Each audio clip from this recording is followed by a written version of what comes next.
Hi everyone, my name is Simon Mishevich from Optimised Accountants, and I'm going to do a second video now on Labour Party's 2024 manifesto, and they talked about more stamp duty. So, more stamp duty. Well, if you're going to be buying property, let's attack those people who are investors in property. So this is the manifesto that was written in 2024, and I'm just trying to get off of here.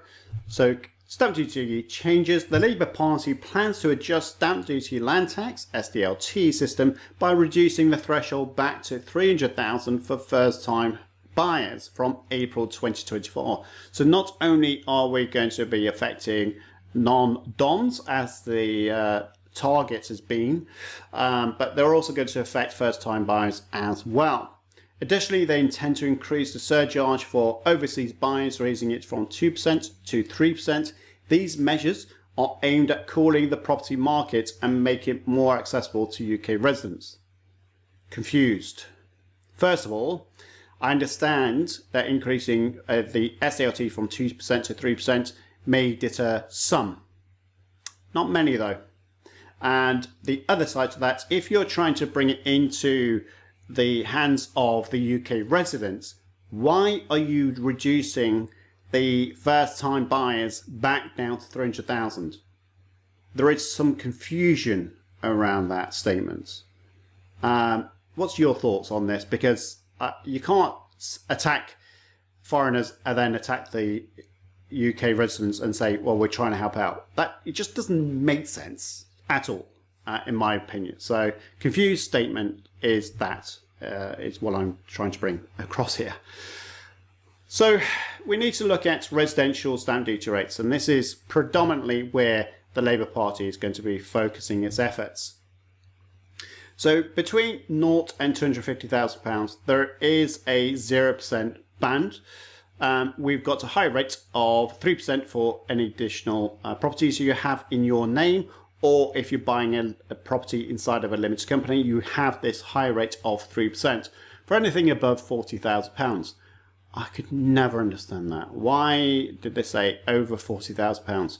What can you buy for less than that? Anyway. And then the 3% is applied across the whole number. It's not even based on, well, anything above 40,000 will be charged at for this 3%. No, it's the whole amount. If you've got property above 40,000, they'll attach a 3% high rate across the total property value. Again, really confused. Why did you put that in there? So the suggestion is, anyway, is that foreign taxes for buying property will increase from 2% to 3%. Okay, now, when we look at the banded rate further, we go from £250,000 to £925,000. The banded rate is 5%. Then you've got the high rate of 3% if you're buying in your own name and you already have a property or inside a limited company. And then the foreign surcharge will be 3%.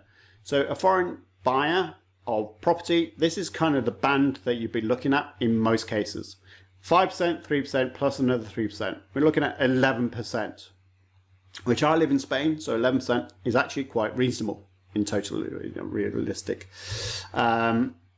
925,000 to 1.5 million. This is unlikely that it's going to be the bulk of people here. So 10% plus 3% plus 3%, 16%. It's unlikely to affect many foreigners. The most foreigners, what I see, is buying property in that second band. And then you've got a fourth band, which is hardly going to be used. 1.5 million, 12%, 3%, and then another 3%. So in total, it's going to be a higher stamp duty land tax bill for foreigners.